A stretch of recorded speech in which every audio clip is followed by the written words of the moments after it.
Hi guys, and welcome back to my channel. So today guys, we're going to be making this beautiful lacy dress with an ankara or African print patches on it.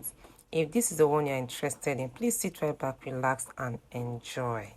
For this particular one, I'll be needing a hemming gum, a doll face fabric, a lace fabric, and then the ankara fabric that I'm going to be using for the patches or the placement of the patches. So I'm going to be keeping some of them aside, and I begin with the doll face fabric. And as you can see, I already have my doll face cut to the desired body size that I want.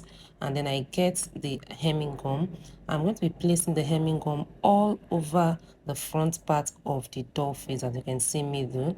So I'm going to be placing them vertically first of all, and then I'm going to be placing also horizontally, just to make sure that I have every part of the doll face covered, to make sure that the lace is well placed. So I get the lace and then I place it over the doll face like so, and then with the help of my iron, please no iron directly on the lace. This is to avoid the sticking of the hemming gum on the iron, so that you don't get your iron messed up. So with the help of a piece of fabric placed over the lace, I'm going to be ironing just as you can see me do. So I'm going to be doing this to the whole bodies of the lace and then the doll face. So as I proceed, I keep ironing, and at the end of the day, this is what the placement looks like. So as you can see at this point, the lace and then the doll face is a piece of fabric merged together, and this is the whole essence of the process. This is to make sure that both of them are a piece.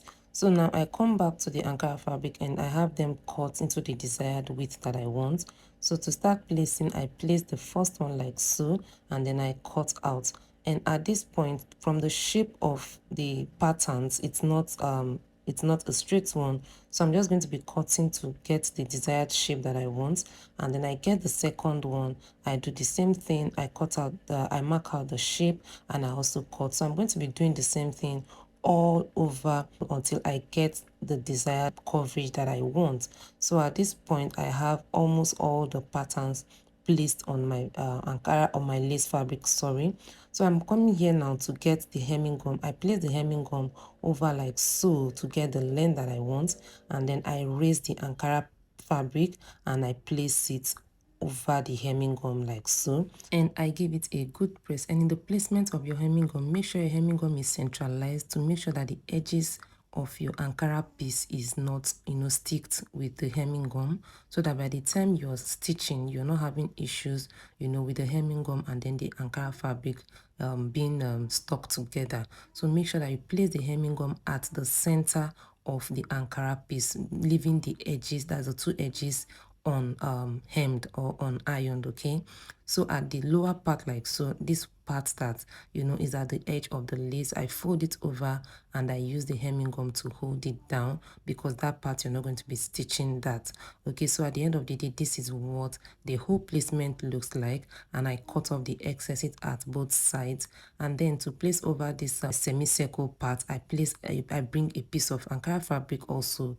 I place it over like so, and I make sure that at both edges I mark out the length that I want at both edges, and then I begin to form my half a circle. And at this point, I'm going to be cutting this part based on the shape of the dress itself. So I follow the shaping of the dress, and then I cut out this point, and I also cut out this other point. And to get the perfect shape of the half of a circle, I place it on fold like so, to make sure that both sides are equal. And as you can see, I have one wider than the other, so I'm going to be trimming to make sure that both sides are the same. So I trim off to make sure that I have my perfect half of a circle, and then I get it back and place it on the dress, and this is what it looks like. So at this point, I'm going to be placing the hemming gum at the center parts of this, just to hold it down. Make sure you have the edges of your ankara piece left out of the hemming gum. So I continue trimming, and at the end of the day, this is what it looks like. And I'm going to be using a bias to stitch, and in stitching with the bias, that is the edges, I will be placing the ankara fabric in between the bias. So as you can see, you open up the bias and then you place the ankara fabric in between and you fold over, just as you can see. So in stitching, you make sure that they are both well placed so that none is left out when you're stitching. So at this point, you have to be very careful. You do not need to be hasty or rush this point, so that you make sure that you get everything stitched. So at the stitching machine, just watch how I place the ankara fabric in between the bias, and then carefully and gently you begin your stitching. So you can see that in placing it, I am not being hasty at all. I'm making sure that both the ankara fabric and the bias are all picked by the time I begin the stitching. So I start with the stitching carefully, and then I continue folding over the bias over the ankara fabric, and this is what I'm going to be doing until I exhaust every part that I need to be stitched at this point.